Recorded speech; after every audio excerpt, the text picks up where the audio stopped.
CRM basics, and what we do here at Array Digital.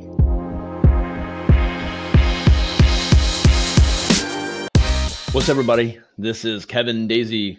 So sales, that's all I do. It's all I think about. It's what I'm trying to build, a sales organization here, lead a sales team. Not always getting to participate in sales as much myself because I'm doing a lot of back-end stuff. But as soon as I get my salespeople up and running, I'm going to be continuing to sell. I still continue to sell and cram it in as much as I can. So I want to go over a couple basics. And you know, we've used a couple CRMs in the past, and I feel like every time we've chosen some new platform, we go overboard. We get too much software, too many features, and we end up not using anything. And so I think you need to boil it down to the basics. And you might not even need a CRM, but a Google Sheet, something really to get you started. So obviously HubSpot is what we use, and it's free. There's a free version that'll handle everything that we do.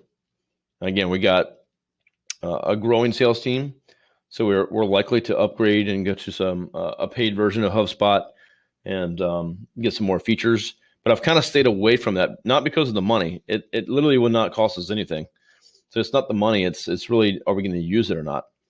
And until we nail the basics, there's no need to have extra features.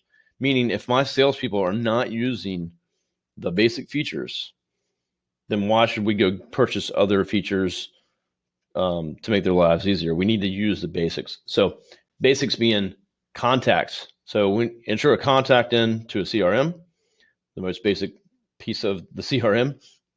But I think it's too the information that you're gathering. Make sure you're getting their email, their first and last name, and then not their phone number, but their cell phone number. So get good at asking for that cell phone number. And what you can say, hey, I want to send you a text reminder about our meeting or whatever, and they'll give you the cell phone versus their office line. So if you get the cell phone for that decision maker, you're much more likely to get a hold of them later when you're trying to get a hold of them, call them or whatever. So try to get the right information and fill all that out.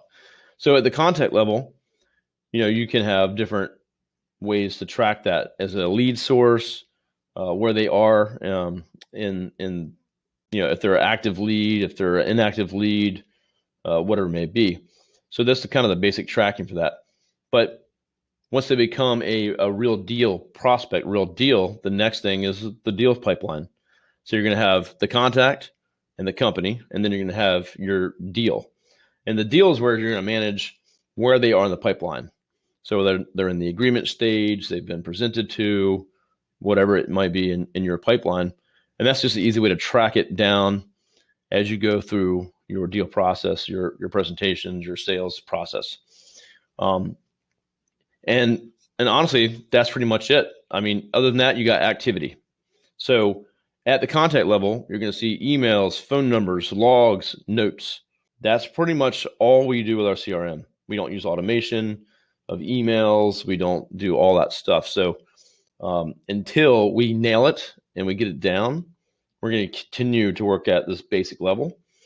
And then as we start to do enough activity, meaning we're doing the amount of phone calls we should be doing, emails, text messages, whatever, video calls, then it makes sense to go upgrade and make it easy on us.